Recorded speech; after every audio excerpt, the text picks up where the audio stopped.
And new developments in the case of that missing baby, Lisa Irwin. Her mother is opening up in a new interview about what she was doing the night her daughter was last seen. NBC's Peter Alexander is in Kansas City this morning with details. Hey, Peter, good morning. And good morning to you. Lisa Irwin's parents have been silent for more than a week until now. They tell NBC News that this awful experience has brought them closer together than ever before. And they also say that they are hopeful that their baby daughter will be returned home safely. During our 45-minute interview, Deborah Bradley, Lisa's mother, reveals that she was drinking that night. And she also says that she thinks she could be arrested because of her daughter's disappearance. I began by asking her why. Well, I was the last one with her, and from judging on how the questioning went, that's kind of a fear that I have. And the main fear with that is if they arrest me, people are going to stop looking for her, and then I'll never see her again, and I'll never know what happened. Nearly 2 weeks have passed since baby Lisa's parents, Deborah Bradley and Jeremy Irwin, say their infant daughter, seen here in home videos shot earlier this year, vanished from her crib. You told us that police even accused you of killing your daughter. How has that been for authorities to focus on you at times? Terrible, because my daughter's missing. The last thing that I want to have to worry about is something like that.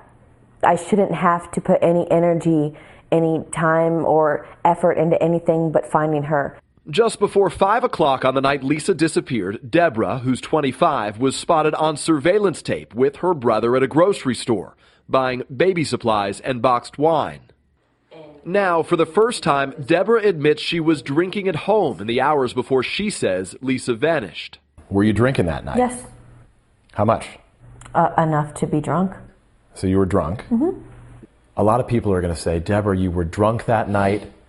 Is there any chance you did anything that hurt your daughter that you're just not telling us? No. And if I thought there was a chance, I'd say it. No.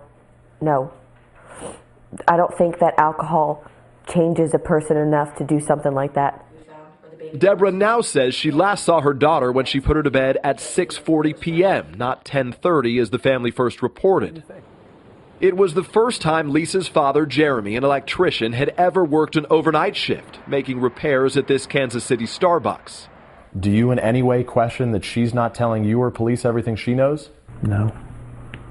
There's no question to be had there.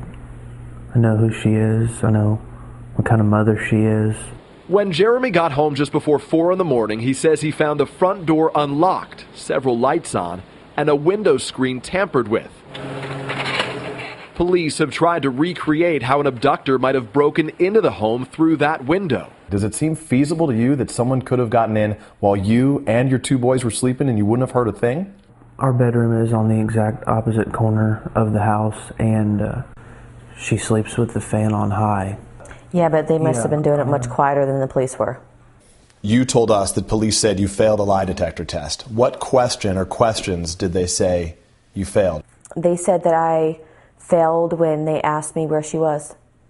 Deborah and Jeremy say they've refused to let detectives re-interview Lisa's 8- and 5-year-old half-brothers. They said they heard noises, but I don't know if that was before we went to sleep or after. I have not sat down and talked to them about it, specifically to not have to put them through anything else. On Sunday, the Missouri National Guard joined the exhaustive search for baby Lisa, combing open and wooded areas near the Irwin family home. Also this weekend, inside the basement of this abandoned house in the neighborhood, investigators discovered a child's backpack and used diapers, but police discounted that finding. Meanwhile, detectives have now questioned a local handyman with a criminal history who'd been unaccounted for since before Lisa's disappearance. Still, police say they have no suspects, including Lisa's parents. If the person who took your baby daughter is out there watching this right now, what do you say to them? She needs her family. We need her. We're losing more sanity as each day progresses. Also this morning, NBC News has learned that the Irwin family is expected to announce later this afternoon, Ann, that they are bringing in an attorney. Ann? All right, Peter Alexander, thank you so much. Judge Janine Pirro is a former prosecutor and spent the last 2 weeks in Kansas City following this story. Janine, good morning. Good morning. So this news that Deborah is now admitting that she was drunk the night that Lisa disappeared, and actually the last time she saw the baby was at 6:40 and not at 10:30. Now, why would a family essentially change its story? Well, you know, when you have a missing 10-month-old baby, I mean, the truth is absolutely essential. Minutes count. Now, I spoke with the mother, Deborah, and the father at length, eye to eye. I said to her, what time did you put baby Lisa to bed? She said, I put her to bed several hours earlier than the last time I checked on her, which was at 10:30. Now, 2 weeks later, we come out with a new time. Why is that? Time is essential. It creates new windows in new areas of investigation. That is very, very concerning. Maybe concealing the fact that she was drunk, maybe being concerned about the repercussions from that? Well, we know that she was buying alcohol and that box of wine just before 5 o'clock. I spoke to the store clerk about that purchase. She seemed fine. She bought baby wipes. She bought baby food. But it would explain why she didn't hear the baby monitor, why she didn't hear the dog barking. But, you know, now she comes out and she says, I was drunk. You know, people were believing her because her story was consistent. I spoke with her. She was very consistent. The neighbor said she loved that baby. The store clerk said she was a wonderful mother. The baby was always appropriately dressed and in good health. Now she comes out with the last time I saw my baby was at 6:40, and by the way, I was drunk.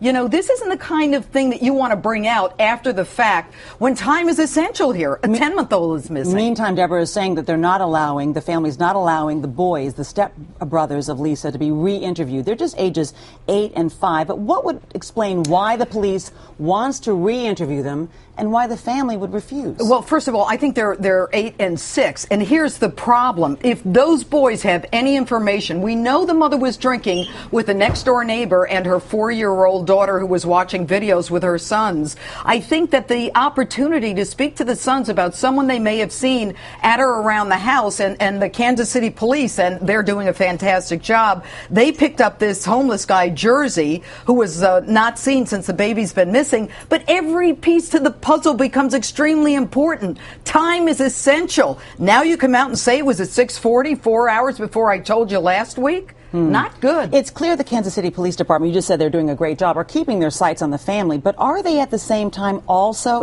conducting a parallel investigation, looking at the possibility this could be a stranger abduction case? Oh, there's no question. They are looking at all avenues. They have left no stone unturned. They have gone and spoke to sexual predators who are like saying, you know, hey, we're waiting for you to come and talk to us. I mean, this is a very competent department. They keep it close to the vest, and this whole idea about her saying she's being arrested, I don't believe that that's the case. Nothing that I've heard on the ground indicates that that is imminent. All right. Judge Janine Pirro, thank you so much for your perspective this morning. To see you, Ann.